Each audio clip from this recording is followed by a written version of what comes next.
I'd say that is make learning your first goal.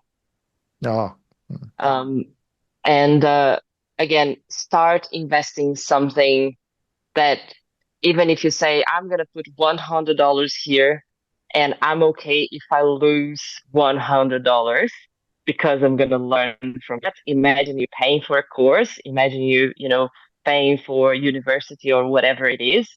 And it's not likely that you're going to lose 100% of it. But if you just go into that with the mindset of, I'm focusing on learning for my first experiences, I think that will remove a lot of the barriers to start. And then once you're more familiar, you can start, once you build your confidence and you build your knowledge, then you can also start ramping up the amounts and the choices and diversifying. But definitely focus on the learning. That's the first step. yeah. No, I really love that. Isabelle, thank you so much for being on the show. We will provide all the information and links to Drip Invest, but just again, really well done to you and your partner to getting this off the ground, because it's just such a needed community service, and best of luck with it all. Thank you so much, and thank you for having me here. I hope you've enjoyed this episode. If you'd like to know more about Isabelle Charter and Drip Invest, visit www.dripinvest.com.au. That's DRIPINVEST.com.au. Or feel free to email me on admin@themoneysandwich.com, or visit our website, themoneysandwich.com, if you have any questions or would like to learn more. Enjoyed this episode and want to hear more of A Bite from the Money Sandwich? Make sure you subscribe on your platform of choice so you can automatically receive each episode as soon as it's released.